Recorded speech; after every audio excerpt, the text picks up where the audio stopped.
मेरी वाइफ अपने first love के साथ भाग गई, लेकिन मेरे लिए बिलियंस की विरासत छोड़ गई। मुझे रोते हुए उस बैंक बैलेंस को इनहेरिट करना पड़ा जो एक फ़ोन नंबर जितना लंबा था। और फिर मैंने पूरे 70 सालों तक एक शानदार लाइफ जी। कोई 9 to 5 जॉब नहीं, कोई बॉस का चाटा खाना नहीं। मेरी रोज़ की सबसे बड़ी टेंशन यही थी कि ये पैसे खर्च करने पर और ज़्यादा कैसे बढ़ते जा रहे हैं। जब मैं 100 साल की उम्र में शांति से मरा, तब भी मैं यही सोच रहा था कि बिना कुछ किए अमीर पत्नी के पैसों पर जीना कितना मज़ेदार था। लेकिन किसे पता था कि अगले ही पल मैं 70 साल पीछे रीबर्थ ले लूंगा। एंगेजमेंट के दिन मेरे डैड ने कहा, बेटा मुझे पता है कि तुम्हें बुरा लग रहा है। सू वैंग क्वीन के दिल में वो ली जिंग हुई बसा है, लेकिन हमारी टियान फैमिली की फंडिंग के लिए क्या तुम इस शादी को बर्दाश्त नहीं कर सकते? एक अमीर औरत जिसे प्यार में कोई इंटरेस्ट नहीं, वो मुझे अमीर और आज़ाद बना रही है। इस बारे में एक सेकंड भी सोचना पैसों की बेइज्जती होगी। डैड हैरान थे, तुम इतनी जल्दी मान गए? पिछले वीक तो तुम कह रहे थे कि तुम सन्यासी बन जाओगे, लेकिन उस एक्सप्रेशनलेस लड़की से शादी नहीं करोगे। मैंने कहा, डैड इंसान बड़ा होता है।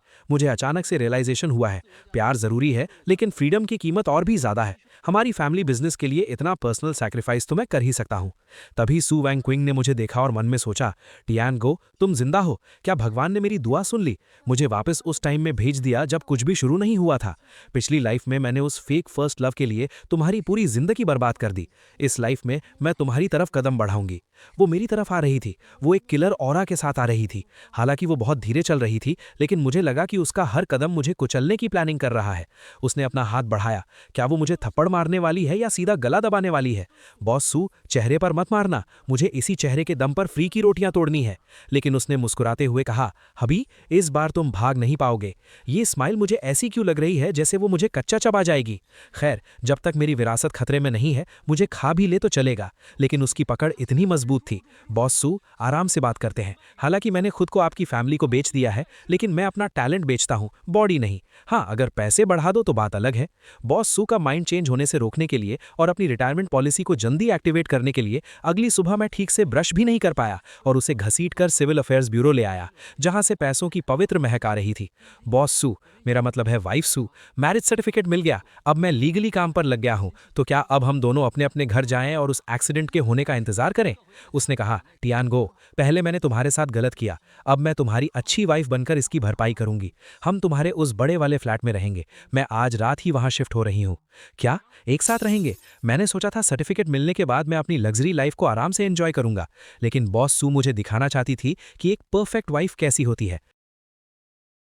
मैडम, ये कौन सी कुकिंग है? तुम तो घर में न्यूक्लियर टेस्ट कर रही हो। उसने कहा, हबी मैं तुम्हारे लिए कोला चिकन विंग्स बनाना चाहती थी, लेकिन इस पैन का अपना ही अलग प्लान था। वो अचानक से फट गया। पैन का प्लान था कि वो मरना चाहता है।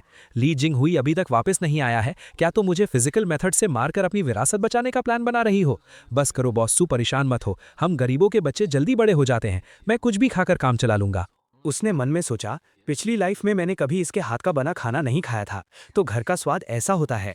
मैंने सोचा, इस टमेटो एंड एग डिश में मैं शुगर डालना भूल गया था, फिर भी वो इसे ऐसे खा रही है जैसे ये कोई मिशलिन 3 स्टार डिश हो। खत्म। टियानगो, होश में आओ, उसके इस इनोसेंट लुक में मत फंसना। तभी उसने कहा, टियानगो, आज ली जिंग हुई ने मुझे कॉल किया था। आ गया, मेन ड्रामा आ गया। फर्स्ट लव फाइनली ऑनलाइन आ गया है। जल्दी बताओ कि तुम उसके पास जा रही हो और मेरे मुंह पर एक चेक फेंक कर मारो और मुझे दफा हो जाने के लिए कहो। लेकिन उसने कहा, मैंने उसे दफा कर दिया और उसका फोन नंबर भी ब्लॉक कर दिया है। नानी, बॉस सू, तुम स्क्रिप्ट के हिसाब से क्यों नहीं चल रही हो? वो तुम्हारा फर्स्ट लव है, कोई डस्टबिन नहीं। रात को उसने कहा, हबी आज रात बिजली कड़क रही है, मुझे अंधेरे से डर लगता है, क्या मैं तुम्हारे कमरे में सो सकती हूँ? मैंने कहा, मेरे पास मत आना। उसने कहा, बाहर सच में बिजली कड़क रही है, क्या मैं अंदर आ सकती हूँ? मैंने सोचा, बिजली? बॉस सू, तुम अंधी हो क्या? आज रात चांद एक बड़ी सी रोटी की तरह गोल और चमक रहा है। तुम क्लियरली मेरी बॉडी पर नजर गड़ाए हुए हो। अगर मैंने तुम्हें अंदर आने दिया तो मेरा आराम से जिंदगी जीने का मास्टर प्लान कैसे पूरा होगा? क्लिक की आवाज आई, वो अंदर आ गई। ये मूवमेंट इतनी स्मूथ कैसे हैं? क्या इसे ही अमीर औरतों का जबरदस्ती करना कहते हैं? उसने कहा, इस दरवाजे के अंदर आने के बाद तुम मेरे हो। उसने दरवाजा लॉक कर दिया। खत्म, सब खत्म। ये तो कमरे में बंद करके कुत्ते को पीटने वाली बात हो गई। नहीं, कमरे में बंद करके टियानगो को पीटने वाली बात। नहीं, अगर मैंने फिजिकल स्ट्रेंथ का इस्तेमाल किया तो मैं पक्का हार जाऊंगा। मुझे अपना दिमाग लगाना होगा। मैं ऐसे कपड़े पहनूंगा जिससे उसका सारा इंटरेस्ट ही खत्म हो जाए। बॉस सू, चलो टीम रूल्स बनाते हैं। ये डंडा हमारी बॉर्डर लाइन है। मेरी ये मोटी सी जैकेट देख रही हो? इसे फिजिकल इंसुलेटर कहते हैं। मैं नहीं मान सकता कि तुम एक मोटे से भालू को देखकर भी एक्साइटेड हो सकती हो। उसने कहा, ठीक है हबी। बहुत बढ़िया, अगर मैं बिना सोए डटा रहा तो ये रात शांति से गुजर जाएगी। टियानगो, हिम्मत मत हारना, तुम वो इंसान हो जो बिलियंस के लिए लड़ रहा है। रात के 2 बज चुके थे, वो सो गई होगी ना? लेकिन मुझे अपने पीछे से एक किलर ऑरा क्यों महसूस हो रहा है? वो आ गई। ये तो ड्रैगन स्विंग मूव है। गले लगना। बचाओ, क्या ये गले लगना है? ये तो सीधा नेक लॉक है। नंगे पैर और मेरी मोटी जैकेट के आर पार भी मैं उसकी सॉफ्टनेस फील कर सकता हूँ। रूप ही शून्यता है, शून्यता ही रूप है। वो बिलियंस की विरासत है। मैं सिर्फ थोड़ी सी ब्यूटी के लिए पिघल नहीं सकता, लेकिन उसकी महक कितनी अच्छी है। क्या यही पैसों की खुशबू होती है? अगली सुबह उसने कहा, गुड मॉर्निंग हबी, रात को नींद अच्छी आई? मैंने कहा, बहुत अच्छी। ऐसा लगा जैसे रात भर मैं कपड़ों के साथ क्रॉस कंट्री रेस दौड़ रहा था। क्या ये औरत कोई सक्यूबस है? वो सोकर उठी तो एकदम ग्लोइंग लग रही थी, और मैं सोकर उठा तो मेरी हड्डियां टूटने वाली थी। नहीं, ऐसा ही चलता रहा तो मैं पक्का पिघल जाऊंगा। मुझे प्लान बी स्टार्ट करना होगा। उसे मुझसे नफरत करवानी होगी। मैं एक ऐसा इंसान बनूंगा जो अंधाधुंध पैसे उड़ाता है, मुफ्त की रोटियां तोड़ता है और बड़ी बड़ी बातें करता है। कोई भी औरत ऐसे बेकार इंसान को बर्दाश्त नहीं कर सकती। वाइफ, चूंकि अब तुम मुझे पाल रही हो तो क्या मुझे थोड़ी पॉकेट मनी नहीं मिलनी चाहिए? मुझे ज़्यादा नहीं चाहिए। मैं पहले ही 10 मिलियन मांगूंगा जिससे वो डर जाए। उसे पता चलना चाहिए कि मुझे पालना एक ब्लैक होल को भरने जैसा है।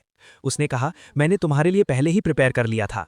इस क्रेडिट कार्ड की लिमिट इन्फिनिट है और पासवर्ड तुम्हारा बर्थडे है। क्या बकवास है? Infinite limit? स्क्रिप्ट ऐसी नहीं थी। तुम्हें मुझे मुफ्तखोर कहना चाहिए था और फिर मेरे मुंह पर पैसे फेंककर मुझे बेइज्जत करना चाहिए था। क्या इतना काफी है?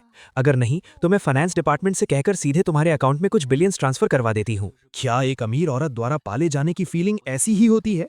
मैं चाहता हूं कि तुम मुझसे नफरत करो और तुम मुझे पैसों से दबाना चाहती हो।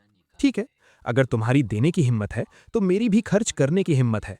मैं जाकर इस गली का आधा कचरा खरीद लूंगा। मैं तुम्हें दिखाऊंगा कि मेरा टेस्ट कितना घटिया है और मैं कितना बड़ा मनी वेस्टर हूं। ये जगह बेवकूफों को लूटने के लिए फेमस है। बहुत बढ़िया, यहाँ हर जगह फेक आइटम्स भरे पड़े हैं। ये ब्लैक कार्ड को बर्बाद करने और अपनी बेवकूफ़ी दिखाने की परफेक्ट जगह है। दुकानदार ने कहा, बॉस, आपकी नज़र बहुत तेज़ है। ये एकदम ताज़ा खुदाई से निकला है। मैंने कहा, बकवास बंद करो। बस ये टूटा हुआ मटका और वो टूटी हुई टाइल्स का ढेर दे दो। मुझे सब चाहिए। ये चीज़ किसी मुर्गी के दड़बे से निकले हुए खाने के बर्तन जैसी लग रही है। इसे खरीदकर करोड़ों की मैंशन में रखूंगा। सू वॉन्गचिंग इसे देखेगी तो पक्का मेरे घटिया टेस्ट से नफरत करेगी। 5 मिलियन का कार्ड स्वाइप करो। चेंज रखने की जरूरत नहीं है। दुकानदार चौंक गया। 5 मिलियन? अरे बाप रे! बॉस, थोड़ा वेट कीजिए, मैं इसे पैक कर देता हूँ। सोने को पैक नहीं किया जाता। मैंने 5 मिलियन में एक टूटा हुआ बर्तन खरीदा है। सू वॉन्गचिंग, अब मैं देखता हूँ तुम मेरी कैसे तारीफ करती हो। तुम्हें पक्का लगेगा कि मेरा दिमाग खराब हो गया है और तुम अपना ब्लैक कार्ड वापस ले लोगी। वाइफ, देखो, ये आज का मेरा शिकार है। 5 मिलियन में खरीदा है। कैसा लगा? क्या इसमें एक हिस्टोरिकल फीलिंग नहीं है? जल्दी मुझे डांटो। मुझे पैसे बर्बाद करने वाला कहो, मुझे बिना टेस्ट का इंसान कहो, और फिर इस टूटे हुए मटके को बाहर फेंक दो। उसने कहा, इस मिट्टी का रंग, इसकी खुशबू। बॉस सू, क्या मैं इसे थोड़ा साफ करके देखूं? मैंने सोचा, एक्टिंग और एक्टिंग करो। ये तो सुअरों के खाने का बर्तन है ना? क्या साफ करने से ये फूल बन जाएगा? ओह माय गॉड, ये तो सॉन्ग डायनेस्टी के रू किल्न का मास्टरपीस है। Gold thread, iron wire, purple rim, iron foot. ये तो नेशनल ट्रेजर लेवल का एंटीक है। मैंने कहा, क्या बकवास है? रू किल्न, क्या ये सुअर का बर्तन था? एक्सपर्ट ने कहा, दामाद जी, इसका पिछला पीस सॉथेबीज ऑक्शन में 80 मिलियन में बिका था। हालांकि इसमें थोड़ा डैमेज है, लेकिन फिर भी इसकी कीमत कम से कम 50 मिलियन है। और असल में तो ये प्राइसलेस है। 50 मिलियन? मैंने 5 मिलियन खर्च किए थे ताकि मेरा नुकसान हो, और बदले में मैंने 10 गुना मुनाफा कमा लिया। हे भगवान, क्या तुम सिर्फ मेरे साथ खेलने आए हो? क्या एक पैसे बर्बाद करने वाला इंसान बनना इतना मुश्किल है? सू वॉन्गचिंग ने कहा, हबी, मुझे पता था कि तुम पैसे बर्बाद नहीं कर रहे। तुम तो बाहर से बेवकूफ़ और अंदर से जीनियस हो। तुम तो हिडन ट्रेजर्स ढूंढ रहे थे। तुम्हारी नज़र उन एक्सप्लोट अप्रेजर्स से भी ज़्यादा तेज़ है। मैंने मन में सोचा, तारीफ मत करो प्लीज़, मेरी तारीफ मत करो। मैंने सच में पैसे बर्बाद किए थे। मैंने तो बस तुक्का मारा था। मुझे 50 मिलियन प्रॉफिट नहीं कमाना था। मुझे 5 मिलियन का लॉस चाहिए था। अली पेपर 50 मिलियन आ गए। उसने कहा, चूंकि तुमने ये 50 मिलियन का प्रॉफिट कमाया है तो इसे अपनी पॉकेट मनी समझो। दिल खोल कर खर्च करो। फैमिली के लिए पैसे बचाने की जरूरत नहीं है। मुझे मार डालो। जितना खर्च कर रहा हूं उतना ही बढ़ रहा है। ये पैसे खर्च करने पर बढ़ते क्यों जा रहे हैं? क्या यही अमीरों का दर्द है? मुफ्त की रोटी खाकर मेरा पेट कुछ ज्यादा ही भर गया है। नहीं, ऐसा नहीं चल सकता। मुझे भड़ास निकालनी है। मुझे अपनी इस घटिया किस्मत को पसीने में बहाना होगा। उसने कहा, हबी, पसीने में तुम बहुत सेक्सी लगते हो। What the hell? ये नज़र, अभी तो मैं पैसों के अटैक से बचा था, क्या अब मुझे फिजिकल टेस्ट भी देना पड़ेगा? मैंने कहा, वाइफ, तुम अंदर कैसे आ गई? उसने कहा, तुम्हें इतनी मेहनत करते देखा तो सोचा तुम्हारी थोड़ी हेल्प कर दूं। हेल्प? मुझे तो लग रहा है तुम मेरा मर्डर करना चाहती हो। मैंने कहा नहीं, ज़रूरत नहीं है। मुझे अपनी चेस्ट मसल स्ट्रेन करनी है, मुझे वेट्स उठाने हैं। मर्दों को खुद पर थोड़ा स्ट्रिक्ट होना चाहिए। उसने कहा तो मैं तुम्हें स्पॉट करती हूँ, ध्यान रखना कहीं दांतों पर ना लग जाए। मैंने सोचा गलती कर दी, ये एंगल तो और भी खतरनाक है। अगर मैंने आंखें खोली तो मैं उसके ऑरा में भस्म हो जाऊंगा। नहीं, ये मैं वेट्स थोड़ी उठा रहा हूँ, ये तो मेरे हार्ट पेसमेकर का टेस्ट हो रहा है। रिट्रीट, मुझे भागना होगा। मैंने कहा मैं अपने कमरे में नहाने जा रहा हूँ। उसने कहा भाग क्यों रहे हो? वर्कआउट के बाद स्ट्रेचिंग नहीं करोगे तो मसल्स अजीब हो जाएंगी, थोड़ा बर्दाश्त करो। ये स्ट्रेचिंग कहाँ है? ये तो मार्शल आर्ट्स की सबमिशन मूव है। क्या पिछली लाइफ में तुम शाओलिन टेम्पल से ट्रेनिंग लेकर आई हो? उसने कहा अभी तुम्हारी बॉडी बहुत स्टिफ है, अब से रोज रात को मैं तुम्हें रिलैक्स करने में हेल्प करूंगी। रिलैक्स? क्या रिलैक्स? मेरी बॉडी एकदम फाइन है, मैं और वर्कआउट नहीं कर रहा, मैं नहाने जा रहा हूँ। बहुत भयानक, ये औरत तो एक मीठा जाल है, एक सख्त लौंडा भी उसके इस कॉम्बो मूव के आगे पानी पानी हो जाएगा। लगता है फिजिकल डिफेंस और पैसे बर्बाद करने वाली स्ट्रैटेजी पूरी तरह फेल हो चुकी है। अब मुझे अपना अल्टीमेट मूव चलना होगा। बॉसू, अगर तुम्हें मेरे पैसे बर्बाद करने से प्रॉब्लम नहीं है और मेरी स्टिफ बॉडी से भी दिक्कत नहीं है, तो क्या तुम्हें मेरे बाहर किसी और औरत के पास जाने से डर नहीं लगता? मेरी रिसर्च के हिसाब से किसी अमीर औरत से छुटकारा पाने का सबसे फास्ट तरीका पैसे बर्बाद करना नहीं है, बल्कि चीटिंग करना है। मैं आज हॉस्पिटल में ड्रिप चढ़ा रहा था। कौन सी ड्रिप? तुम्हारी यादों की ड्रिप। वाह, ये लाइन तो बहुत ही क्रिंज है। क्या ये काम करेगी? कुछ पाने के लिए कुछ खोना पड़ता है। अगर बेशरम नहीं बनूंगा तो प्लेबॉय कैसे कहलाऊंगा? टियानगू, इस क्रिंज को बर्दाश्त करो, फ्रीडम के लिए सेंड। अगली सुबह मैंने खुद को ऐसे सजाया जैसे मैं चलता फिरता कैश हूं और उस बैटलफील्ड में पहुंच गया जहां ग्रीन टी लड़कियों की महक थी। टियान ब्रदर, तुम इतनी देर से क्यों आए? मैं कब से इंतजार कर रही थी। बचाओ, इस आवाज में शुगर लेवल बहुत हाई है, मेरा इंसुलिन इसे बर्दाश्त नहीं कर पाएगा। मैंने कहा शाओरो, कुछ दिन नहीं मिले लेकिन तुम्हारे हाथ अभी भी कितने सॉफ्ट हैं। उसने कहा ब्रदर, तुम बहुत नॉटी हो, अगर सिस्टर इन लॉ को पता चला तो क्या वो गुस्सा नहीं होंगी? पक्का, ये एक टॉप लेवल ग्रीन टी है, इसका ये रिवर्स साइकोलॉजी वाला मूव एकदम परफेक्ट है। मैंने सोचा वाइफ गुस्सा होगी या नहीं ये तो मुझे नहीं पता, लेकिन मुझे उल्टी आने वाली है। सच में मुझे खुद को रोकना होगा, अभी उल्टी करने का टाइम नहीं है। सबसे इंपॉर्टेंट पार्ट अब आया है, चीटिंग का सॉलिड प्रूफ बनाना। जैसे ही ये फोटो सू वॉन्चिंग को भेजूंगा, मेरा प्लेबॉय कैरेक्टर एकदम सेट हो जाएगा। परफेक्ट, ये फोटो और ये कैप्शन सू वॉन्चिंग को गुस्से से फाड़ने के लिए काफी है। वो मुझे रातों रात घर से धक्के मारकर निकाल देगी। वाइफ, मैं आ गया। रास्ते में एक डेजर्ट शॉप मिली, वहां का टेस्ट बहुत अच्छा था और वहां की ओनर भी बहुत फ्रेंडली थी। उसने कहा वो औरत कौन है? क्या ये तुम्हारी गुस्सा दिलाने की नई ट्रिक है? अभी तुम्हारा टेस्ट इतना घटिया कब से हो गया? उसने अपने असिस्टेंट से कहा सिंडी, वेस्ट स्ट्रीट वाली उस स्वीट आर्ट शॉप का पता लगाओ, कल सुबह मुझे उसके प्रॉपर्टी पेपर्स अपनी डेस्क पर चाहिए।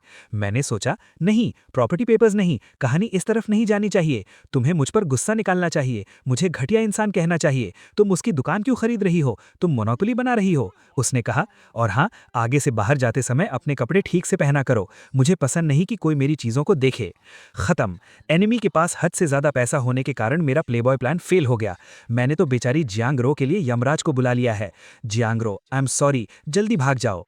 कल का ग्रीन टी प्लान भले ही फेल हो गया, लेकिन कोई बात नहीं, आज ओल्ड मैंशन में डिनर के लिए जाना है। ये प्लान सी है, सोशल डेथ का सबसे बढ़िया मौका।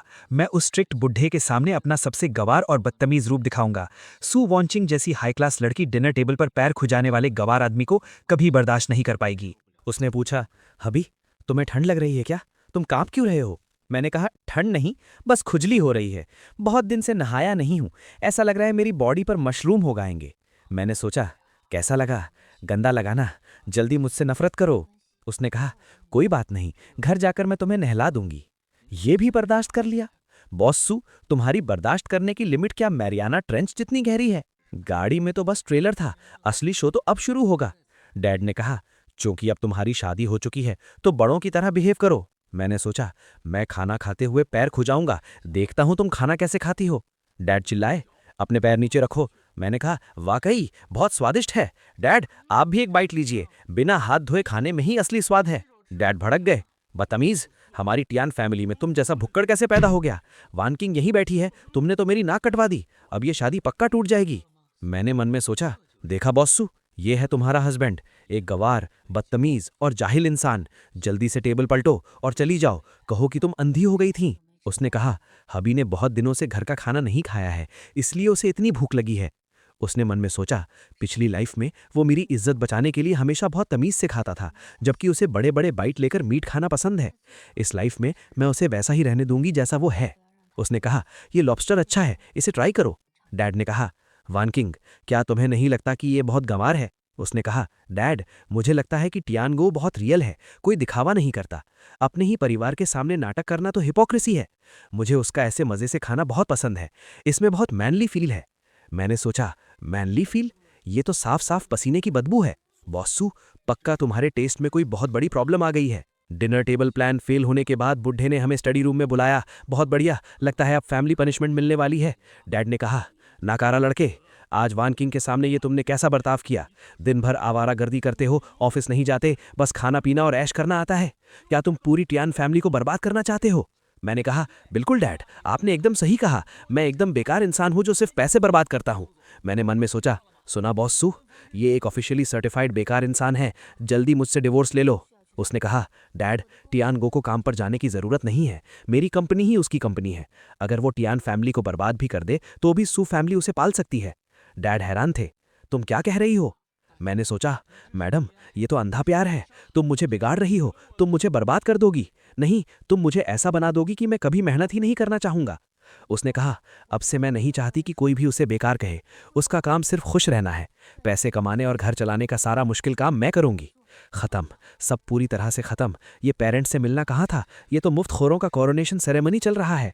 डैड, आपके बेटे का कुछ नहीं हो सकता। ये मुफ्त की रोटियां जबरदस्ती मेरे मुंह में ठूसी जा रही हैं। कल रात पेरेंट्स से मिलने वाली ट्रेजेडी के बाद मुझे गहराई से एहसास हुआ कि सू वान किंग की नज़रों में मैं जो भी करता हूं सब सही है। यहां तक कि अगर मैं सबके सामने पैर भी खुजाऊं तो वो उसे मेरी रियल पर्सनैलिटी मान लेती है। लगता है नॉर्मल बदतमीजी अब काम नहीं करेगी। सुबह उसने नोट छोड़ा, हबी, मैं पैसे कमाने जा रही हूं, ब्रेकफास्ट टेबल पर है, तुम्हारी लविंग वान किंग। मैंने सोचा, लविंग? जब मैं तुम्हें पक्के तौर पर धोखा दूंगा तब देखता हूं तुम कैसे प्यार करती हो। मैं उस जियांग रो के पास जाऊंगा, मैं उसके साथ चक्कर चलाऊंगा, मैं पूरी दुनिया के सामने सू वान किंग की बेइज्जती करूंगा। इसलिए मैं दोबारा उस डेजर्ट शॉप में गया जिसे सू वान किंग ने खरीद लिया था।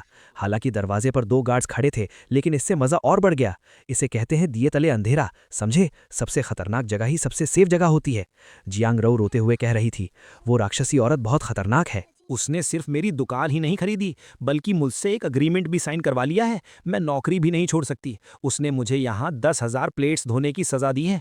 मैंने कहा, श्योर हो? अभी भी काम कर रही हो? तुम्हारा भाई तुमसे मिलने आया है। उसने कहा, बॉस टियान, आप यहाँ कैसे? सिस्टर इन लॉ तो नहीं आई ना? मैंने कहा, डरो मत, मैं तुम्हें बचाने आया हूँ। बस मेरी गर्लफ्रेंड बनने का नाटक करो और मेरे प्लान में साथ दो। ये बैग तुम्हारा हो जाएगा और आगे और भी बहुत कुछ मिलेगा। उसने मन में सोचा, ये एक ट्रैप है, ये पक्का ट्रैप है। बॉस सू पक्का कहीं बैठकर सीसीटीवी देख रही होंगी। अगर मैंने ये बैग लिया तो कल मुझे सीमेंट के पिलर में डालकर समंदर में फेंक दिया जाएगा। मैंने कहा, क्या कहती हो? उस शेरनी के साथ रहने में क्या रखा है? मेरे साथ ऐश करो। उसने मन में सोचा, अपनी जान बचाने के लिए मुझे आपको धोखा देना ही पड़ेगा। उसने जोर से कहा, बॉस टियान, मुझे माफ कर दीजिए, मेरी सच में हिम्मत नहीं है। हालांकि जियांग रो थोड़ा डर रही थी, लेकिन पैसों के लालच में आकर आखिरकार उसने वो बैग ले ही लिया। जैसे ही उसने बैग लिया, मेरा उसके साथ अफेयर का नाटक सच हो गया।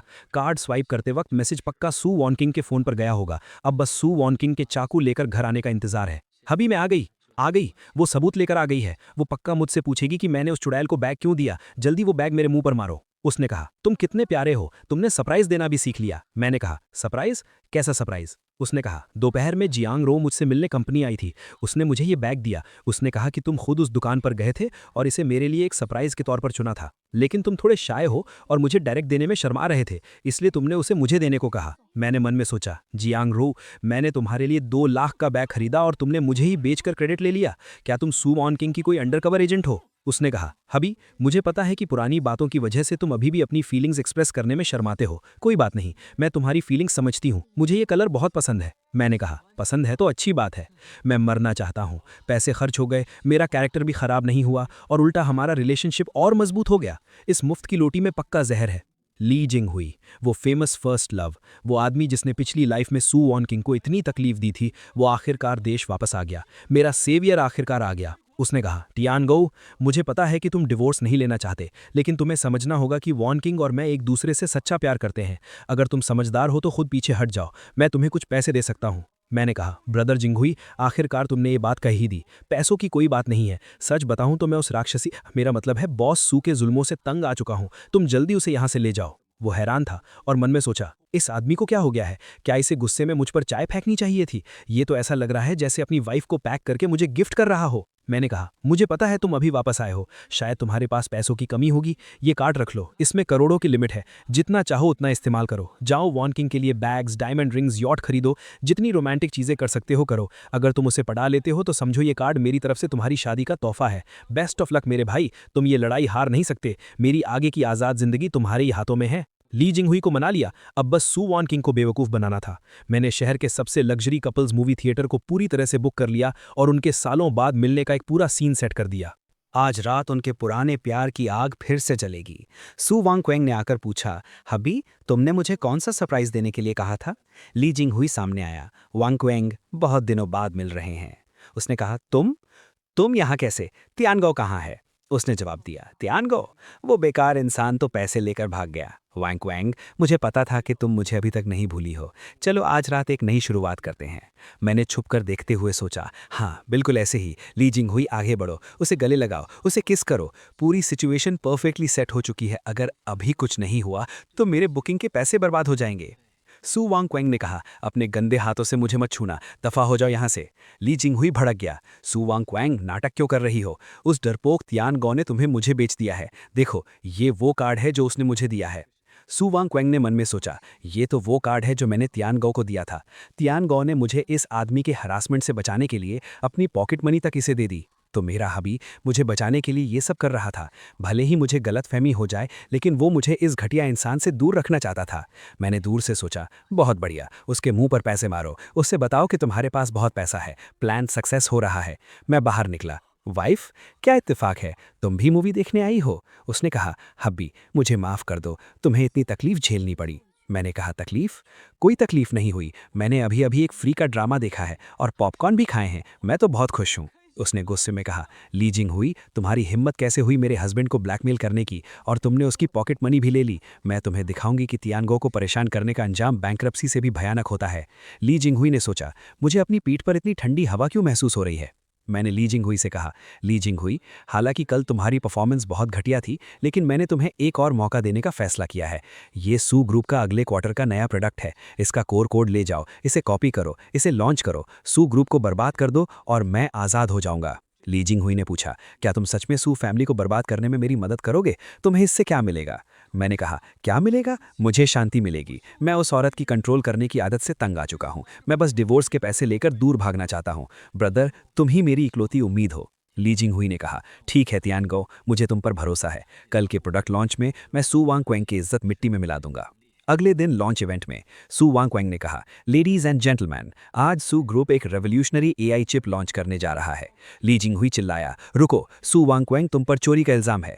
मैंने सोचा, आ गया, इंसाफ का हथौड़ा आ गया। ली जिंगहुई, बहुत बढ़िया, जल्दी से सारे सबूत उसके मुंह पर दे मारो। ली जिंगहुई ने कहा, सब लोग देखिए, ये ली ग्रुप का कोड है जिसे हमने 3 सालों में डेवलप किया है, और इनका कोड बिल्कुल सेम है, एक पंक्चुएशन मार्क तक मैच करता है। सू वांग क्वेंग, तुमने अपने आदमी भेजकर हमारी टेक्नोलॉजी चुराई है।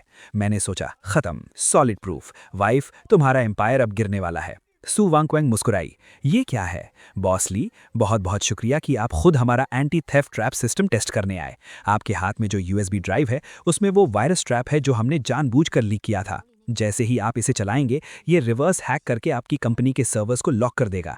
तभी ली जिंगहुई का असिस्टेंट दौड़ा आया, बॉस ली, अनर्थ हो गया है, कंपनी के सारे सर्वर्स डाउन हो गए हैं, सारा डेटा लॉक हो गया है और हमारे शेयर्स पूरी तरह से गिर गए हैं। ली जिंगहुई चिल्लाया, ये इम्पॉसिबल है, ये तियानगो ने मुझे दिया था, मैंने इसे तुम्हारे सेफ से चुराया था, ये वायरस कैसे बन गया? सू वांग क्वेंग, तुम मुझसे भी एक कदम आगे निकली। सू वांग क्वेंग ने कहा, इस सब का क्रेडिट मेरे हस्बैंड तियानगो को जाता है। मैंने चौंक कर सोचा, मैंने क्या किया? सू वांग क्वेंग ने कहा, उसने बुराई अपने सिर लेकर दुश्मन के खेमे में घुसने का नाटक किया ताकि ली जिंगहुई उस वायरस वाली यूएसबी ड्राइव को ले जाए। ली जिंगहुई बोला, वो अंडरकवर एजेंट था, ये तो बिल्कुल किसी जासूसी फिल्म की तरह परफेक्ट प्लान था। सू वांग क्वेंग ने कहा, हब्बी, तुम्हें बहुत कुछ सहना पड़ा। भीड़ में से किसी ने कहा, oh my God, mister Tian तो एक बिजनेस जीनियस हैं। मैंने मन में सोचा, मैं कोई नाटक नहीं कर रहा था, मैं सच में गद्दारी कर रहा था। क्यों? कोई बुरा काम करना इतना मुश्किल क्यों है? सू वॉन्चिंग ने कहा, हबी, आज तुमने बहुत बड़ा काम किया है, मैं तुम्हें क्या इनाम दूं? मैंने कहा, इनाम? मुझे इनाम नहीं चाहिए, मेरे पास मत आना। क्या आफत है। मैं तो बस कंपनी में टाइम पास करने आया था और सोचा था कि टॉयलेट पेपर चुराकर घर ले जाऊंगा। क्या इतना बड़ा हंगामा करना जरूरी था? अब तो छुप छुप कर कंपनी को बर्बाद करना भी मुश्किल हो गया है। उसने कहा, हबी, सब तुम्हारी बहुत इज्जत करते हैं। आज तुम किस डिपार्टमेंट का इंस्पेक्शन करना चाहोगे? कोई भी चुन लो। इंस्पेक्शन? नहीं, मैं एचआर डिपार्टमेंट में चेंजेस करूंगा। चूंकि मैं इस बिजनेस जीनियस के टाइटल से छुटकारा नहीं पा सकता, तो मैं इसका फायदा उठाऊंगा। मैं कंपनी के सारे टॉप एम्प्लॉयज को निकाल दूंगा और उनकी जगह गधों की फौज खड़ी करूंगा। मैंने कहा, इस वाइस प्रेसिडेंट वैंग को निकाल दो, उसे अभी यहां से दफा करो। वाइस प्रेसिडेंट वैंग ने कहा, बॉस टियान, किस खुशी में? मैं कंपनी का टॉप सेल्समैन हूं। मैं कंपनी को हर साल 200 मिलियन का प्रॉफिट ला कर देता हूं। उसने मन में सोचा, क्या उसे मेरे कंपनी के पैसे चुराने के बारे में पता चल गया? मैंने कहा, सिर्फ इसलिए क्योंकि तुम बालों में बहुत ज्यादा हेयर जेल लगाते हो, जिससे कंपनी की हवा खराब होती है। मैंने मन में सोचा, ये रीजन काफी बेतुका है ना? टॉप सेल्समैन को निकाल दिया, कंपनी की सेल्स पक्का धड़ाम से गिरेगी। सू वॉन्चिंग, जल्दी मुझे रोको। लेकिन सू वॉन्चिंग ने कहा, बॉस टियान की बात सुनो। गार्ड्स, वाइस प्रेसिडेंट वैंग को बाहर फेंक दो। वाइस प्रेसिडेंट वैंग चिल्लाया, तुम पछताओगी, टियान गो पागल है। मैंने सोचा, निकाल दिया? बॉस सू, वो टॉप सेल्समैन था। क्या तुम मुझे इतना प्यार करती हो कि तुमने रीजन भी नहीं पूछा? मैंने देखा कि एक आदमी मीटिंग में सो रहा है। मैंने सोचा, अरे, यहां मीटिंग में कोई सो भी रहा है। बहुत बढ़िया। इसका चेहरा मुरझाया हुआ है, आंखों में कोई जान नहीं है। देखने से ही पता चल रहा है कि ये एक नंबर का कामचोर है। तुम ही सही हो, मैं तुम्हें टेक्निकल डायरेक्टर बनाऊंगा। मैंने कहा, ए सोने वाले, तुम्हारा नाम क्या है? उसने कहा, मेरा नाम अज़ाए है। मैंने कहा, बहुत बढ़िया, आज से तुम नए टेक्निकल डायरेक्टर हो। तुम्हारी सैलरी डबल। तुम्हारा काम है सबको अपने साथ सुलाना। सू वॉन्चिंग ने मन में सोचा, हबी ऐसा कर रहा है तो इसके पीछे पक्का कोई गहरा मतलब होगा। क्या ये अज़ाए कोई छुपा हुआ जीनियस है? तभी असिस्टेंट दौड़ता हुआ आया। बॉस सू, बॉस टियान, कमाल हो गया, चमत्कार हो गया। मैंने खुशी से पूछा, क्या हुआ? कंपनी का सिस्टम क्रैश हो गया क्या? शेयर्स गिर गए? उसने कहा, वाइस प्रेसिडेंट वैंग को निकालने के बाद इन्वेस्टिगेशन ब्यूरो ने तुरंत इंक्वायरी की। पता चला कि वो लंबे समय से कंपनी के पैसे चुरा रहा था और क्लाइंट्स का डेटा ली जिंगहुई को बेच रहा था। अच्छा हुआ बॉस टियान ने उसे निकाल दिया। हमने 300 मिलियन का नुकसान होने से बचा लिया। मैंने सोचा, मुझे तो वो सिर्फ इसलिए पसंद नहीं था क्योंकि वो बहुत ज्यादा हेयर जेल लगाता था। इसमें भी तुक्का लग गया। असिस्टेंट ने आगे कहा, और अज़ाए, वो सो नहीं रहा था, वो अपने दिमाग में कोडिंग कर रहा था। चार्ज लेते ही पहले दिन उसने वो कोर एल्गोरिदम सॉल्व कर दिया जो पिछले 5 सालों से अटका हुआ था। अब हमारा प्रोडक्ट सबसे आगे है। अज़ाए ने कहा, आखिरकार मुझे कोई ऐसा मिला जो मेरी काबिलियत समझता है। बॉस टियान मेरे असली मेंटोर हैं। मैं कंपनी को पूरी दुनिया में नंबर 1 बनाऊंगा। सू वॉन्चिंग ने कहा, हबी, तुम्हारे पास और कितने सरप्राइज हैं जो मुझे नहीं पता? तुमने एक ही नज़र में गद्दार को पहचान लिया और एक छुपे हुए हीरे को ढूंढ निकाला। तुम तो सच में बिजनेस के भगवान हो। मैंने मन में सोचा, तारीफ मत करो, मैं भगवान नहीं हूं, मैं तो यमराज हूं जो सिर्फ अपनी ही जान के पीछे पड़ा है। क्यों क्यों मुझे एक बुरा बॉस बनने में इतनी मुश्किल आ रही है? क्या इस दुनिया में कोई इंसाफ नहीं है? चूंकि नॉर्मल तरीके से कंपनी बर्बाद नहीं हो रही है, तो अब मैं ऑफिस में सबको वीआर मोशन गेम्स खिलाऊंगा। मैं चाहता हूं कि सारे एम्प्लॉयज देखें कि उनका बॉस एक बेवकूफ है जो हवा में हाथ पैर मारता रहता है। खेलते खेलते सू वॉन्चिंग थक गई। मुझसे और नहीं होगा, मेरे हाथों में दर्द हो रहा है, कमर टूटने वाली है। हबी, क्या हम थोड़ी देर आराम कर सकते हैं? मैं सच में हिल भी नहीं पा रही। एम्प्लॉयज ने फुसफुसाते हुए कहा, oh my God, boss Tian तो बहुत स्ट्रिक्ट हैं। क्या इसी को फेमस डेविल फिजिकल ट्रेनिंग कहते हैं? बॉस सू जैसी नाजुक लड़की को भी इतनी बुरी तरह ट्रेन किया जा रहा है। कितना इंस्पायरिंग है। एक एम्प्लॉय ने पूछा, बॉस सू, बॉस टियान, क्या एम्बुलेंस बुलानी है? मैंने हाफते हुए कहा, नहीं, बस थोड़ी एनर्जी खत्म हो गई है। वीआर गेम सच में इंसानों के लिए नहीं है। ये तो कंस्ट्रक्शन साइट पर ईंटें उठाने से भी ज्यादा थकाने वाला है। असिस्टेंट ने कहा, एनर्जी खत्म हो गई? काम के लिए अपनी बॉडी की सारी एनर्जी लगा दी? बॉस टियान, आप ही सू ग्रुप की असली ताकत हैं।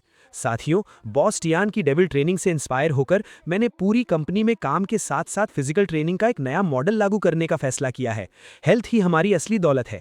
हमें बॉस टियान की तरह बनना होगा, चाहे हम थक कर गिर ही क्यों ना जाएं, हमें आगे बढ़ते रहना होगा। स्प्रिंट, आगे बढ़ो, स्प्रिंट। मैंने मन में सोचा, क्या तुम लोग पागल हो? मैं गेम खेलने में टाइम बर्बाद कर रहा था। ये वुल्फ कल्चर कैसे बन गया? क्या इस कंपनी में कोई नॉर्मल इंसान बचा है? ये तो हद ही हो गई। पिछले हफ्ते मैंने गेम खेलने की पहल की थी और सू वॉन्चिंग ने उसे वुल्फ कल्चर समझ लिया। कंपनी के शेयर्स आसमान छूने लगे। इस अजीबोगरीब सक्सेस को सेलिब्रेट करने के लिए सू ग्रुप ने आज रात ये ग्रैंड एनुअल पार्टी रखी है। सेलिब्रेशन पार्टी नहीं, ये मेरी आज़ादी की पार्टी है। चूंकि मैं काम के जरिए कंपनी को बर्बाद नहीं कर सकता, तो अब मैं अपनी रेपुटेशन खराब करूंगा। अगर मैं आज रात सबके सामने कोई तमाशा खड़ा कर दूं, तो सू ग्रुप के शेयर्स रोलर कोस्टर की तरह नीचे गिर जाएंगे। ये इवेंट किसी अमीर फैमिली का स्कैंडल बनाने के लिए सबसे परफेक्ट जगह है। जैसे ही मैं शराब पीकर कोई रोमांटिक स्कैंडल खड़ा करूंगा, मेरी इज्जत हमेशा के लिए मिट्टी में मिल जाएगी। हा, वो जियांग रऊ आ गई, जिसका चैप्टर अभी क्लोज नहीं हुआ था। लगता है वो बदला लेने आई है। बहुत बढ़िया, मेरी टीममेट आ गई। आओ मेरी प्लान में साथ दो। जियांग रऊ ने नाटक शुरू किया। बॉस टियान, ऐसा मत कीजिए, मेरा बॉयफ्रेंड है, आप ऐसा कैसे कर सकते हैं? लोग फुसफुसाने लगे। Oh my God, boss Tian annual party में बदतमीजी कर रहे हैं। मैंने पहले ही सुना था कि वो एक प्लेबॉय हैं, लेकिन ये नहीं पता था कि वो इतने गिले हुए हैं। मैंने सोचा, हो गया, रेपुटेशन बर्बाद। जियांग रऊ, बहुत बढ़िया, तुम्हारी एक्टिंग को पूरे 100 नंबर। सू वांगचिंग, अब तो तुम पक्का डिवोर्स ले लोगी। जियांग रऊ ने कहा, बॉस टियान नशे में हैं, मुझे मत छुओ। मैंने सोचा, डरो मत, मुझे परवाह नहीं है। सू वांगचिंग अपनी इज्जत की बहुत परवाह करती है। वो इस स्कैंडल को दबाने के लिए पक्का मुझे बहुत सारे पैसे देगी। मैंने जोर से कहा, हाँ, ये मैंने किया है, मैं एक जानवर हूँ, मैं एक घटिया इंसान हूँ। सब लोग जल्दी फोटो खींचो, वीबो पर पोस्ट करो और सू वांगचिंग को टैग करो। तभी सू वांगचिंग आ गई। शानदार, बहुत ही शानदार परफॉर्मेंस। मिस जियांग, क्या आप भूल गई कि सू ग्रुप एक टेक्नोलॉजी कंपनी है? मेरे ही इलाके में आकर झूठा नाटक कर रही हो? क्या तुमने हमारे 4K 120 FPS high speed cameras को इतना हल्के में ले लिया है? लोग चौंक गए। व्हाट? ये तो झूठा फंसा रही थी। इस लड़की का दिमाग कितना शातिर है। शुक्र है सीसीटीवी था, ये सच नहीं था। मैंने मन में सोचा, सू वांगचिंग, तुमने पार्टी हॉल में इतने हाई क्वालिटी कैमरास क्यों लगा रखे हैं? क्या तुम कोई डॉक्यूमेंट्री शूट कर रही हो? मेरा प्लेबॉय बनने का सपना चकनाचूर हो गया। सू वांगचिंग ने आगे कहा, और हाँ मिस जियांग, पिछले हफ्ते मेरे हस्बैंड ने तुम्हारे लिए जो 2 लाख का बैग खरीदा था, तुमने उसे तुरंत सेकेंड हैंड लग्जरी शॉप में 1,80,000 में कैश ले लिया। तुमने मेरे हस्बैंड के पैसे लिए और अब उसी को फंसाने की कोशिश कर रही हो। क्या ये ब्लैकमेलिंग नहीं है? मिस जियांग, प्लीज इन्वेस्टिगेशन में कोऑपरेट करें, हमारे साथ थाने चलिए। जियांग रऊ चिल्लाने लगी, मुझे बचाओ, तुमने ही तो मुझे एक्टिंग करने को कहा था। मैंने मन में कहा, चुप हो जा, अगर तूने और चिल्लाया तो मैं भी तेरे साथ जेल चला जाऊंगा। ये औरत बहुत डरावनी है। इसके पास सिर्फ सीसीटीवी फुटेज ही नहीं, बल्कि बैंक डिटेल्स भी हैं। इसके सामने तो मैं एक खुली किताब की तरह हूं। सू वांगचैन ने प्यार से कहा, हबी, तुम डर गए थे ना? मुझे पता है कि तुम सिर्फ इसलिए सफाई नहीं दे रहे थे ताकि मेरी बेइज्जती ना हो। तुम कितने भोले हो, खुद पर इल्जाम लगाना पसंद करते हो। मैंने सोचा, मैं सच में खुद पर इल्जाम लगाना चाहता था। तुम्हारी इज्जत की परवाह किसे है? मैं तो डिवोर्स लेना चाहता हूँ। अब देखो, वो ग्रीन टी जेल चली गई और मैं एकदम बेदाग साबित हो गया। क्या इस लाइफ में मेरी किस्मत में एक शरीफ और अच्छा आदमी बनकर रहना ही लिखा है? हे भगवान, मुझे मार डालो। एक बुरा इंसान बनना इतना मुश्किल क्यों है? दूसरी औरत के पास गया तो वो सरप्राइज बन गया। झूठे स्कैंडल में फंसा तो मैं शरीफ साबित हो गया। चूंकि कोई भी ट्रिक काम नहीं कर रही है, तो अब मैं सीधा वार करूंगा। आज रात शराब के नशे में मैं वो बात कह दूंगा जो मेरे दिल में छुपी है। रात को सू वांगचैन ने कहा, हबी, तुमने इतनी शराब क्यों पी ली? मैंने नाटक करते हुए कहा, मुझे छोड़ दो, मुझे ली जिंगहुई के पास जाना है। तुम दोनों ही सच्चा प्यार हो, मैं तो यहाँ कबाब में हड्डी हूँ, मैं किसी काम का नहीं हूँ।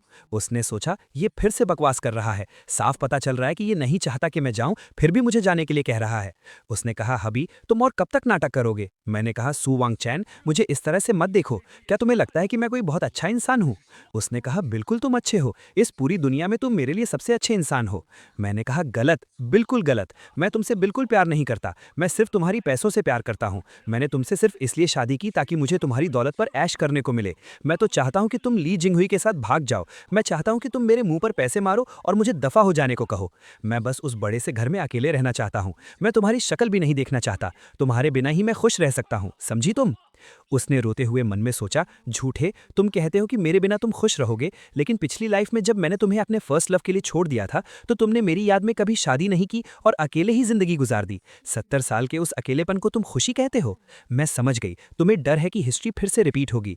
तुम्हें फिर से मेरे छोड़ जाने का डर है, इसलिए तुम जानबूझकर लालची और मतलबी होने का नाटक कर रहे हो। तुम इस तरह मुझे खुद से दूर करना चाहते हो ताकि तुम्हें फिर से चोट ना पहुंचे। टिएनगू, तुम्हारा प्यार कितना सच्चा और निस्वार्थ है। मैंने कहा, तुम रो क्यों रही हो? मैंने कहा ना कि मैं एक घटिया इंसान हूं, तुम्हें मुझे गालियां देनी चाहिए। उसने कहा, नाटक मत करो, मुझे पता है कि तुम्हारे दिल में कितना दर्द है। इस बार मैं कहीं नहीं जाऊंगी, मैं हमेशा तुम्हारे साथ रहूंगी। मैंने मन में सोचा, मुझे कैसा दर्द? पिछली लाइफ में मैं बिलियंस लेकर पूरी दुनिया घूम रहा था, मैं तो बहुत मजे में था। पक्का तुम्हें कोई बहुत बड़ी गलतफहमी हुई है। अगले दिन मुझे एक कॉन्ट्रैक्ट मिला। मैंने सोचा क्या कल रात की मेरी बातों से वो मान गई और अब डिवोर्स लेना चाहती है। असिस्टेंट ने कहा, मिस्टर टियान, बॉस सू ने कहा है कि चूंकि आप इतने इनसिक्योर हैं और हमेशा डरते हैं कि वो आपको छोड़ देंगी, इसलिए उन्होंने ये एग्रीमेंट साइन किया है। अगर आप उन्हें डिवोर्स नहीं देते तो वो इस जन्म में कभी आपसे अलग नहीं होंगी। ये उनका आपके लिए लाइफ टाइम प्रॉमिस है। मैंने मन में कहा, इनसिक्योर? मुझे फ्रीडम की कमी है। इस एग्रीमेंट के बाद तो मैं पूरी तरह से फंस गया। अब तो मैं पैसे लेकर भाग भी नहीं सकता। सू वांगचैन, तुम मेरे एहसान का बदला बुराई से दे रही हो। हालांकि पिछली लाइफ में मैंने दूसरी शादी नहीं की थी, लेकिन वो मैंने अपनी लाइफ एंजॉय करने के लिए किया था। मैं तुमसे बात भी क्यों कर रहा हूँ? कोई मुझे बचाओ। ये मुफ्त की रोटी को क्या हो गया है? ये सिर्फ दांतों में चिपकती ही नहीं बल्कि मुंह भी जलाती है। उस मनहूस प्रॉपर्टी बाइंडिंग एग्रीमेंट पर साइन करने के बाद से मैं कंपनी का ऑफिशियल चेयरमैन बन गया था। अब रोज का काम सिर्फ साइन करना और मीटिंग्स अटेंड करना था। यहाँ तक कि टॉयलेट में टाइम पास करने का भी सेक्रेटरी हिसाब रखती थी। नहीं, मुझे भागना होगा, चाहे मुझे सड़कों पर ही क्यों ना रहना पड़े। इस साइनिंग मशीन बनने से तो अच्छा ही है। तभी पीछे से किसी ने मेरे सिर पर बंदूक तान दी। हिलना मत। मैंने पलटकर देखा। ब्रदर ली जिंगहुई, तुम हो? मेरे भाई, तुम आखिरकार मुझे बचाने आ ही गए। मैं तुम्हारा इंतजार कर रहा था। जल्दी आओ, मुझे बेहोश करो और मुझे यहाँ से ले चलो। शर्माओ मत, जोर से मारो। बस मुझे वापस ऑफिस मत जाने देना, कहीं भी ले चलो। ली जिंगहुई हैरान था। क्या तुम पागल हो? तुम्हें डर नहीं लग रहा? मैंने कहा, डर कैसा? ऑफिस जाने से अच्छा है कि मैं किडनैप हो जाऊं। जल्दी करो, थोड़ी देर में गार्ड्स आ जाएंगे, फिर हम भाग नहीं पाएंगे। या फिर मैं खुद गाड़ी में बैठ जाऊं, मैं गाड़ी भी चला सकता हूं। ली जिंगहुई ने कहा, चुप बैठो। मैंने कहा, जिंगहुई, तुम्हें एक्सपीरियंस नहीं है। चूंकि तुम मुझे किडनैप कर ही रहे हो तो अपना टारगेट थोड़ा बड़ा रखो। तुम्हें कितने पैसे चाहिए? उसने कहा, 50 मिलियन। मुझे वो पैसे लेकर देश से बाहर जाना है। मैंने कहा, 50 मिलियन? तुम किसे बेवकूफ़ समझ रहे हो? मेरी वाइफ की नेट वर्थ अब बिलियंस में है और तुम सिर्फ 50 मिलियन मांग रहे हो। ये मेरी बेइज्जती है और सू वांगचिंग की भी बेइज्जती है। 10 बिलियन मांगो, और वो भी कैश, पुराने नोट्स जिनके नंबर मैच न करते हों। और 10 बिलियन को हेलीकॉप्टर से ड्रॉप करने को कहो। मैंने मन में सोचा, जैसे ही वो पैसे देगी, सू ग्रुप का कैश फ्लो टूट जाएगा, कंपनी बैंकरप्ट हो जाएगी और मुझे चेयरमैन नहीं रहना पड़ेगा। ली जिंगहुई डर गया। नहीं, बिल्कुल नहीं, वो औरत एक राक्षसी है। अगर मैंने उससे 10 बिलियन मांगे तो वो मेरे टुकड़े टुकड़े करके कुत्तों को खिला देगी। मैं 50 मिलियन ही मांगूंगा। मैंने कहा, थोड़ी तो हिम्मत दिखाओ। मैंने खुद को बांध लिया है और तुम कह रहे हो कि तुम्हारी हिम्मत नहीं है। जल्दी कॉल करो। उसे ये मत सोचने देना कि मैं ऑफिस में ओवरटाइम कर रहा हूँ। वो मेरे लिए सबसे बड़ा टॉर्चर होगा। लगता है मुझे ही तुम्हारा फ़ोन अनलॉक करना पड़ेगा। मैंने फ़ोन मिलाया। जल्दी बात करो। याद रखना, आवाज़ भारी होनी चाहिए और एटीट्यूड पूरा होना चाहिए। मेरी बेइज्जती मत करवाना। ली जिंगहुई ने डरते हुए कहा, हेलो सू वांगचिंग, तुम्हारा हस्बैंड मेरे कब्जे में है। सू वांगचिंग भड़क गई। ली जिंगहुई, तुम्हारी हिम्मत कैसे हुई? तुम अभी तक सुधरे नहीं? मैंने जोर से चिल्लाया, वाइफ मुझे बचाओ, ये 10 बिलियन मांग रहा है। एक पैसा भी कम हुआ तो ये मुझे मार देगा। जल्दी पैसे दे दो, बिल्कुल मत सोचना। सू वांगचिंग ने कहा, ठीक है, 10 बिलियन मैं दूंगी। ली जिंगहुई खुशी से पागल हो गया। सच में दे रही है? मैं अमीर हो गया। मैंने सोचा, क्या तुम पागल हो गई हो? वो 10 बिलियन है। मुझ जैसे बेकार इंसान को बचाने के लिए तुम कंपनी बर्बाद कर दोगी? सू वांगचिंग, तुम्हारा दिमाग कहाँ गया? मैंने इतनी गंदी एक्टिंग की है, फिर भी तुम पैसे दे रही हो। उधर सू वांगचिंग ने अपने असिस्टेंट से कहा, हेलीकॉप्टर्स तैयार करो और हाँ, वो चीज़ बाहर निकालो। असिस्टेंट ने कहा, बॉस सू, वो इलीगल है। सू वांगचिंग ने गुस्से से कहा, जिसने मेरे आदमी को छूने की हिम्मत की है, मैं उसे बताऊंगी कि नर्क कैसा होता है। मैंने मन में सोचा, खत्म। मुझे क्यों लग रहा है कि ये कंपनी को बर्बाद नहीं करेगा, बल्कि मैंने किसी सील किए हुए शैतान को आज़ाद कर दिया है। मैंने कहा, ली जिंगहुई, मुझे लगता है हमें यहाँ से भाग जाना चाहिए। मुझे ये पैसे थोड़े खतरे वाले लग रहे हैं। तभी आवाज़ आई, व्हाट द हेल, अभी तो सिर्फ 15 मिनट हुए हैं। ये तो AW139 ट्विन इंजन हेलीकॉप्टर की आवाज़ है। सू वांगचिंग, तुम यहाँ रैंसम देने आई हो या हॉलीवुड की एक्शन फिल्म शूट करने? हेलीकॉप्टर से पैसे नीचे गिराए गए। ली जिंगहुई पागल हो गया। पैसे? ये सच में पैसे हैं? उसने चिल्लाकर कहा, सू वांगचिंग, तुम इस नाकारा इंसान के लिए सच में 10 बिलियन लेकर आ गई? आखिर क्यों? मैं सबसे बेस्ट हूँ, मैं तुम्हारा फर्स्ट लव था। अगर तुम मेरी नहीं हो सकती तो वो भी तुम्हें नहीं पा सकता। ये कहकर उसने मुझ पर चाकू तान दिया। मैंने सोचा, व्हाट द, स्क्रिप्ट ऐसी नहीं थी। तुम पैसे लेकर भाग क्यों नहीं रहे हो? तुम मुझे क्यों मारना चाहते हो? तुम किडनैपर हो या असैसिन? मैं बचने की कोशिश कर रहा था, तभी सू वांगचिंग बीच में आ गई और चाकू उसे लग गया। अभी वो गिर पड़ी। कोई बात नहीं, पिछली लाइफ में मैं तुम्हारा साथ नहीं दे पाई थी, इस बार भी नहीं दे पाऊंगी। मैंने उसे पकड़ा। पागल, मुझ जैसे घटिया इंसान के लिए जो सिर्फ तुम्हारे पैसे खाना चाहता है, क्या ये करना सही था? मैंने ली जिंगहुई को गुस्से से देखा। तुम्हारी हिम्मत कैसे हुई उसे छूने की? मैंने उसे 2 जन्मों में एक खरोच तक नहीं आने दी और तुमने उसे छुआ। मैंने ली जिंगहुई को बुरी तरह पीटा।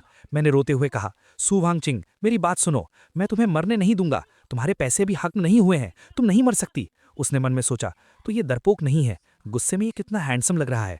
मैंने कहा, वांगचिंग, तुम बेवकूफ हो। अगर तुम मर गई तो मैं ये मुफ्त की रोटियां किसके पैसों की खाऊंगा? हॉस्पिटल में मैंने डॉक्टर से पूछा, डॉक्टर, मेरी वाइफ कैसी है? वो बच तो जाएगी ना? चाहे जितने पैसे लगे लगा दो, मेरे पास पैसे हैं, बहुत पैसे हैं। डॉक्टर ने कहा, पेशेंट का खून बहुत बह गया था, इसलिए वो बेहोश हो गई हैं। घाव गहरा है, लेकिन किसी जरूरी ऑर्गन पर नहीं लगा है। थोड़े आराम के बाद वो जल्दी ही होश में आ जाएंगी। मैंने राहत की सांस ली। मैं तो डर ही गया था। शुक्र है वो मरी नहीं। मेरा लाइफ टाइम एटीएम, मेरा मतलब है मेरी वाइफ बच गई। उसके सामान में मुझे एक डायरी मिली। Rebirth plan? ये औरत डायरी भी लिखती है। जरा देखो इसके दिमाग में क्या चल रहा है। उसमें लिखा था, पिछली लाइफ में मेरे मरने के बाद मेरी आत्मा वहीं रही। मैंने देखा कि तियानगु अकेले उस बड़े से घर में बैठा रहा। पूरे 1 दिन और 1 रात तक न उसने कुछ खाया न कुछ पिया। मैंने पढ़कर सोचा, न खाया न पिया? अरे मैं तो गेम खेलने में इतना बिजी था कि खाना भूल गया था। वो फाइनल लेवल क्लियर करने की खुशी थी, जहां इंसान भूख प्यास सब भूल जाता है।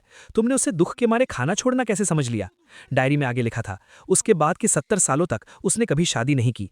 वो हमेशा अकेले उन जगहों पर जाता था जहां हम पहले जाते थे, और नज़ारों को देखकर रोता था। अपनी पत्नी की याद में रोता था।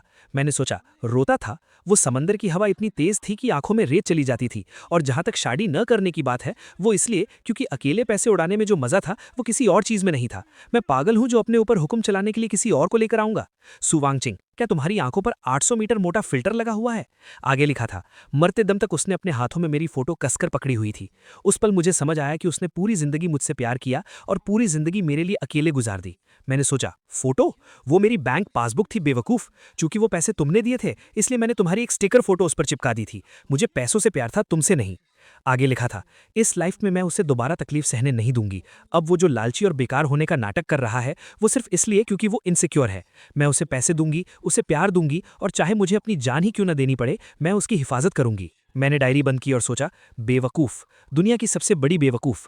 पिछली लाइफ में मैंने इतनी शानदार जिंदगी जी और तुमने अपने दिमाग में एक पूरी ट्रेजेडी फिल्म बना ली, और अब इस लाइफ में अपनी जान देकर उसकी भरपाई करना चाहती हो। ठीक है, चूंकि तुम ये मुफ्त की रोटियां जबरदस्ती मेरे मुंह में ठूस रही हो और इसके लिए अपनी जान तक दांव पर लगा दी, तो इस लाइफ में मैं सच में तुम्हारा वो प्यारा और अच्छा हस्बैंड बनकर दिखाऊंगा।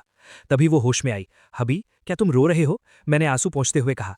कौन रो रहा है? मैं तो हॉस्पिटल के बिल के बारे में सोचकर परेशान हूं। तुम्हें पता है एक बार हेलीकॉप्टर उड़ाने का कितना खर्च आता है? तुम्हें पता है वीआईपी वार्ड का 1 दिन का बिल कितना होता है? उसने मुस्कुराते हुए कहा, कोई बात नहीं, मेरे पास पैसे हैं। आगे से मेरे सारे पैसे तुम्हारे हैं। तुम्हारे आंसू पोंछने के लिए बहुत हैं। मैंने कहा, मुझे पैसे नहीं चाहिए। सु वेंक्वांग, मुझे पैसे नहीं चाहिए। आगे से क्या तुम इतनी बेवकूफ़ी करना बंद करोगी? उसने मन में सोचा, देखो ये फिर से उल्टा बोल रहा है। मुझे शांति से आराम करने देने के लिए ये कह रहा है कि इसे पैसे नहीं चाहिए। हब्बी, तुम सच में मुझसे बहुत प्यार करते हो। उसने कहा, डॉक्टर ने कहा है मुझे 1 महीने आराम करना होगा। इस 1 महीने के लिए कंपनी पूरी तरह से तुम्हारे हाथों में है। मैंने बोर्ड ऑफ डायरेक्टर्स को पहले ही बता दिया है। उसने कहा, तुम्हें देखना मतलब मुझे देखना? मैंने कहा, नहीं वाइफ, मुझे तो सिर्फ खाना पीना और ऐश करना आता है। अगर मैं कंपनी गया तो कंपनी पक्का डूब जाएगी। डूब जाएगी? रुको, ये तो एक बहुत अच्छा मौका है। अगर इस 1 महीने में मैं पागलों की तरह पैसे उड़ाऊं और कंपनी का पूरा सिस्टम खराब कर दूं, तो क्या वो मुझसे पावर वापस लेकर मुझे घर पर आराम करने के लिए नहीं भेज देगी? मैंने कहा, ठीक है, मैं जाऊंगा, तुम टेंशन मत लो, मैं कंपनी का पूरा ख्याल रखूंगा। कंपनी पहुंचकर मैंने कहा, सब लोग ध्यान दें, मीटिंग शुरू होने से पहले 3 नए रूल्स। रूल नंबर 1, कोई भी मीटिंग 5 मिनट से ज्यादा की नहीं होगी। जिसने टाइम पार किया उसकी सैलरी कटेगी। रूल नंबर 2, कोई भी पीपीटी 3 पेज से ज्यादा की नहीं होगी। जो भी लंबे एस से लिखेगा उसे मैं फायर कर दूंगा। रूल नंबर 3, शाम 6 बजे के बाद अगर किसी ने कंपनी में ओवरटाइम करने की हिम्मत की तो इसका मतलब यह है कि वो मुझे, तियानगो को इज्जत नहीं देता। उसे सीधा कंपनी से बाहर निकाल दिया जाएगा। एम्प्लॉइज आपस में बात करने लगे, ये कौन सा नया तरीका है? ओवरटाइम नहीं करने दे रहे? क्या बॉस तियान हमारी लॉयल्टी टेस्ट कर रहे हैं? बहुत चालाक। बॉस तियान असल में फालतू के काम और बेकार के प्रेशर को खत्म कर रहे हैं, एफिशिएंसी बढ़ा रहे हैं और स्ट्रेस कम कर रहे हैं। ये मैनेजमेंट का सबसे एडवांस्ड आइडिया है। हम ओवरटाइम बिल्कुल नहीं करेंगे। बॉस तियान महान है। मैंने मन में सोचा, महान? मैं तो तुम्हें घर जाकर गेम खेलने को कह रहा हूं। तुम कॉर्पोरेट मजदूरों को क्या पिसने की आदत हो गई है? मैं तुम्हें छुट्टी दे रहा हूं और तुम मुझे थैंक यू बोल रहे हो? असिस्टेंट ने आकर कहा, चेयरमैन, ये डिपार्टमेंट्स का अगले हाफ ईयर का बजट है। R&D डिपार्टमेंट ने एक्स्ट्रा 500 मिलियन मांगे हैं और मार्केटिंग डिपार्टमेंट ने टीम बिल्डिंग के लिए 300 मिलियन मांगे हैं। क्या ये बहुत ज्यादा नहीं है? मैंने कहा, सब अप्रूव कर दो। R&D को 500 नहीं 1 बिलियन दो। उन्हें जो बनाना है बनाने दो। मार्केटिंग वाले टीम बिल्डिंग के लिए कहाँ जा रहे हैं? मालदीव्स। अप्रूव कर दो और सबके लिए फर्स्ट क्लास टिकट्स बुक करो। असिस्टेंट ने घबराकर कहा, बॉस तियान, इससे हमारा कैश फ्लो टूट जाएगा। मैंने कहा, टूटने दो तो बिल्डिंग गिरवी रख देना, बकवास बंद करो और जल्दी जाकर पैसे बांटो। मैंने मुस्कुराते हुए सोचा, इस स्पीड से 1 महीने के अंदर सू ग्रुप बैंकरप्ट हो जाएगा। फिर मैं शान से हॉस्पिटल वापस जाऊंगा और कहूंगा कि मुझे फिर से पाल लो। 1 महीने बाद मैं रोने का नाटक करते हुए हॉस्पिटल पहुंचा। वाइफ, आई एम सॉरी, मैंने कंपनी बर्बाद कर दी, सारे पैसे खर्च कर दिए, सब लोग मालदीव्स में टीम बिल्डिंग कर रहे हैं, किसी का काम में मन नहीं है। तभी टीवी पर न्यूज आने लगी, सू ग्रुप के शेयर्स इस हफ्ते फिर से नए रिकॉर्ड पर पहुंच गए हैं। नए चेयरमैन तियानगो के हैप्पी वर्क कल्चर की बदौलत एम्प्लॉयज की एफिशिएंसी 300% बढ़ गई है। R&D में भारी इन्वेस्टमेंट करने के उनके फैसले से दुनिया भर के टॉप साइंटिस्ट कंपनी से जुड़ रहे हैं। सू ग्रुप आने वाले 10 सालों में AI मार्केट पर राज करने वाला है। मैंने टीवी देखकर अपना सिर पीट लिया। एफिशिएंसी 300% बढ़ गई? क्या तुम लोग मालदीव्स नहीं गए थे? साइंटिस्ट्स आ गए? मैं तो सिर्फ पैसे बर्बाद करना चाहता था। ये इन्वेस्टमेंट कैसे बन गया? क्या इस दुनिया में कोई इंसाफ बचा है? सू वॉन्चिंग ने प्यार से कहा, हबी, मुझे पता था कि तुम एक जीनियस हो। तुमने कंपनी को इतने अच्छे से संभाला है। अब मैं आखिरकार टेंशन फ्री हो सकती हूँ। मैंने घबराकर पूछा, टेंशन फ्री किस बात से? उसने शर्माते हुए कहा, बेशक, एक बच्चा पैदा करने के लिए। हमें अपनी पिछली लाइफ के अधूरेपन को इस लाइफ में पूरा करना है। बच्चा? वो तो पैसे निगलने वाला राक्षस होता है, एक शोर मचाने वाला शैतान। मैं कंपनी तो संभाल नहीं पा रहा, बच्चा कैसे संभालूंगा? नहीं चाहिए, मुझे वैसेक्टमी करवानी है अभी के अभी। लेकिन पूरे 3 दिन, लगातार 3 दिनों तक, दिन के तीनों टाइम खाने में सिर्फ ऑयस्टर्स और रात को शेड्यूल के हिसाब से ओवर टाइम। सू वॉन्चिंग, मैं इंसान हूं, कोई मशीन नहीं। खेतों में काम करने वाले गधे से भी कोई इतनी मेहनत नहीं करवाता। भागो, मुझे भागना ही होगा। अगर मैं इस बिस्तर से बच सका तो चाहे मुझे किसी पुल के नीचे सोना पड़े, वो भी मेरे लिए जन्नत होगा। अलविदा ऐशो आराम की जिंदगी, अलविदा इन एनर्जी बूस्टर दवाइयों। मैं अपनी आज़ादी ढूंढने जा रहा हूं, यही असली जिंदगी है। बाहर सड़क पर मैंने सोचा, मिशलिन स्टार का खाना तो नाजुक लोगों के लिए होता है, असली मर्द तो स्ट्रीट फूड खाते हैं। मैंने एक स्ट्रीट फूड वाले से खाना खाया, लेकिन रुको, मेरा पेट ये प्रोटेस्ट कर रहा है। ये खाना था या कोई बायोलॉजिकल वेपन? नहीं, मेरा डाइजेशन फेल हो रहा है। क्या हालत हो गई है, मेरा पेट तो जैसे कट रहा है। रात को एक सस्ते होटल में सोया। आह, क्या ये बेडशीट सैंड पेपर से बनी है? ये इतनी चुभ क्यों रही है? मैं नॉन सिल्क कपड़ों से एलर्जिक हो गया हूँ? क्या मैं प्रिंसेस एंड द पी वाली नाजुक राजकुमारी हूँ? ये सख्त बिस्तर मेरी रीढ़ की हड्डी तोड़ रहा है। मुझे मेरा वो मखमल वाला बड़ा बिस्तर याद आ रहा है। अगले दिन मैं एक पार्क की बेंच पर लेट गया। आजकल पार्क्स में फैसिलिटीज कितनी अच्छी हो गई हैं। ये बेंच बिल्कुल अर्गोनॉमिक डिजाइन वाली है। बहुत प्यास लगी है, काश थोड़ी ईवियन वाटर मिल जाती। तभी एक बिल्ली ईवियन वाटर की बोतल लुढ़काते हुए मेरे पास ले आई। मैंने सोचा, ये बिल्ली तो बड़ी समझदार है, इसे पता है कि मैं सिर्फ इसी ब्रांड का पानी पीता हूं। दूर छुपे हुए बॉडीगार्ड्स ने वॉकी टॉकी पर कहा, टारगेट को भूख लगी है। कुकिंग टीम, 5 मिनट बाद उस शकरकंद बेचने वाले को वहां भेजो। याद रहे, शकरकंद के अंदर ऑस्ट्रेलियन M9 वाग्यू बीफ और ब्लैक ट्रफल भरना है, लेकिन बाहर से छिलका थोड़ा जला देना ताकि लगे कि वो कुछ ही रुपयों का है। उसे पता नहीं चलना चाहिए। एक आदमी ठेला लेकर आया, गर्मा गर्म शकरकंद। मैंने कहा, चाचा एक देना। मैंने एक बाइट खाया और सोचा, इस शकरकंद में बीफ वेलिंगटन का टेस्ट कैसे आ रहा है। मैंने चारों तरफ देखा और कहा, बाहर आ जाओ, अब नाटक मत करो। ओ झाड़ू लगाने वाली आंटी, तुम्हारी उंगली में जो कबूतर के अंडे जितनी बड़ी हीरे की अंगूठी है, वो मेरी आंखों को अंधा कर रही है, और वो ईवियन वाटर वाली बिल्ली भी। तभी सू वॉन्चिंग आ गई। हबी, क्या आवारागर्दी का गेम खेलने में मजा आया? मैं रो पड़ा। वाइफ, मैं गलत था, मुझे आज़ाद भेड़िया नहीं बनना। मुझे तो बस तुम्हारा पालतू कुत्ता बनकर रहना है। जल्दी मुझे घर ले चलो, मुझे अपने मखमल वाले बिस्तर पर सोना है। बच्चा पैदा करना है तो वो भी मंजूर है। उसने मेरे सिर पर हाथ फेरा। गुड बॉय, घर चलो, मैं तुम्हारी पूरी बॉडी की मसाज करूंगी। उसने मुस्कुराते हुए कहा, मुझे पता था कि इस दुनिया में तुम्हें मुझसे कोई नहीं छीन सकता, तुम खुद भी नहीं। कुछ सालों बाद, बेटे, उन बोरिंग चीज़ों को देखना बंद करो, चलो डैड के साथ रेड डेड रिडेम्पशन खेलते हैं। अगर हमने गेम खत्म कर लिया तो डैड तुम्हें अल्ट्रामैन खरीद कर देंगे। मेरे 5 साल के बेटे श्याओ बाओ ने चश्मा ठीक करते हुए कहा, डैड, आप बहुत चाइल्डिश हो। नैस्डैक इंडेक्स अभी 0.5 पॉइंट्स गिरा है। मैं सोच रहा हूं कि क्या मुझे इस मौके का फायदा उठाकर इन्वेस्ट करना चाहिए। और मुझे अल्ट्रामैन पसंद नहीं है, मुझे बेंजामिन ग्राहम की द इंटेलिजेंट इन्वेस्टर बुक चाहिए। मैंने अपना सिर पकड़ लिया। हे भगवान, मुझ जैसी आराम परस्त मछली ने ऐसे इन्वेस्टमेंट जीनियस को कैसे पैदा कर दिया। तभी सू वॉन्चिंग रसोई से निकली। हबी, श्याओबाओ, जल्दी आओ और ट्राई करो, मैंने एक नया लव सुफले बनाना सीखा है। हालांकि इसका रंग थोड़ा डार्क हो गया है, लेकिन इसमें मेरा प्यार कूट कूट के भरा हुआ है। शाओबाओ ने उसे ध्यान से देखा और कहा, mom, law of conservation of mass के हिसाब से ये चीज सिर्फ कार्बन हो सकती है। मैंने घबरा कर कहा, वाइफ, प्लेट नीचे रख दो, हम आराम से बात कर सकते हैं, इस बायोलॉजिकल वेपन का इस्तेमाल मत करो। सू वैंचिंग हमारे पीछे भागी। टियन शाओबाओ, भागो मत, मॉम तुम्हें अपने हाथों से खिलाएंगी। शाओबाओ चिल्लाया, ये सच में बदबूदार है। मैंने सोचा, अगर पहले का टाइम होता तो मैं इन सबसे तंग आकर कब का भाग गया होता। मन से आवाज आई, अगर तुम्हें ये सब शोर शराबा लग रहा है तो वापस लौट आओ, उन शांत बिलियंस की दुनिया में लौट आओ। वहां कोई परेशानी नहीं है, बस हमेशा के लिए एक शांति है।